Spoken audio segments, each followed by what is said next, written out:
When you first take a look at this phone, you can tell that they've taken design elements from HTC, in particularly the M9.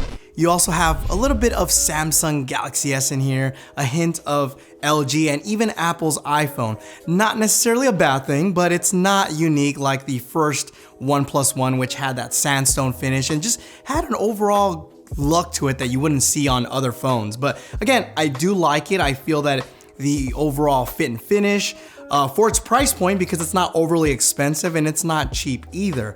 But this is a phone that's got me excited about Android again, mainly because, well, the Nexus lineup is dead, and I feel that this is the closest phone that we'll ever get to a Nexus phone, mainly because the hardware and software work very well together, and also it caters to enthusiasts. Like, for example, it's very stock vanilla Android, but you also have the ROM side of things where you get the customization and tweaks, and I'll talk about that in a second. Let me tell you what I like about this phone and what I don't like about it. Starting off with the front, this has a 5.5-inch display with a 1080p resolution and an AMOLED panel, which I feel it's the perfect combination to get not only better battery life, but you also get a nice looking display. And this display is gorgeous. I love the color reproduction. I love the way it looks. It's got just the right amount of saturation, which you can also tweak if it's a little bit too much for you. But for me, it's the right amount of saturation with the right color balance. And I really like the display a lot. It also has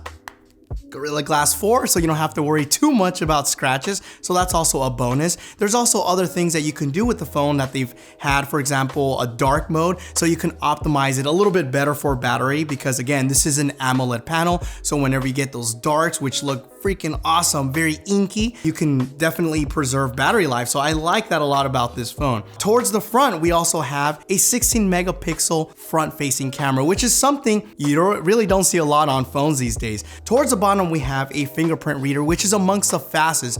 I'm tempted to say this is amongst the top 3 fingerprint readers that are not only fast, but are also very accurate. And what I mean by accurate is sometimes I wash my hands, my fingerprint or my finger is a little bit wet and it still works when it's still wet, which is something a lot of phones do not work very well. I would have rather it be in the back, but it is on the front and it works really great.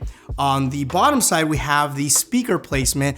I'm not a fan of the bottom firing speakers just because whenever you hold it in landscape, you cover it up and it doesn't sound good. But on the flip side, they've done a very good job because the sound quality is great. I mean, it's very loud too, so that's something you don't have to worry about. So overall, I do like the quality of sound. I do like how loud it is, but if you do hold it in landscape, you may cover it up. So I wish they would have went with a front-facing speaker setup instead.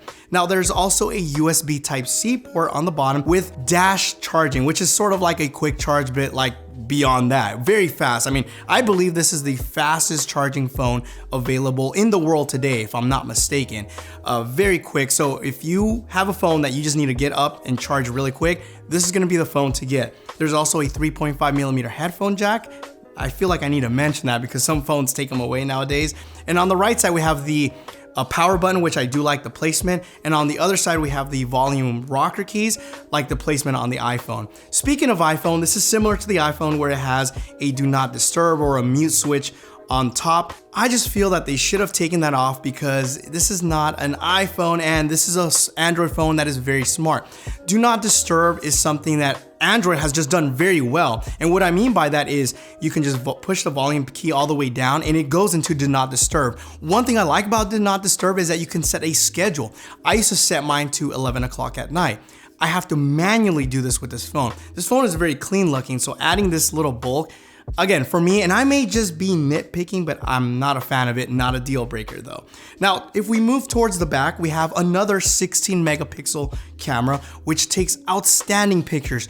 One thing about this camera though, I must say, is that the colors are spot on, in particularly the skin tones. This is something that I don't feel a lot of people talk about, but let's say for example, the Google Pixel takes really amazing pictures, has probably the best dynamic range off of any phone, but for whatever reason, whenever I take a picture, in particularly a person, the skin tones sometimes are off. Like when it hits it right on the money, but sometimes they're just a little off. Not so with this phone. If I take a picture of Carlos right now, like what I'm seeing here on the display is exactly what I'm seeing here in person. Like it's a mirror replica. So that's kind of nice, something I really like about it. In low light, it's not that great.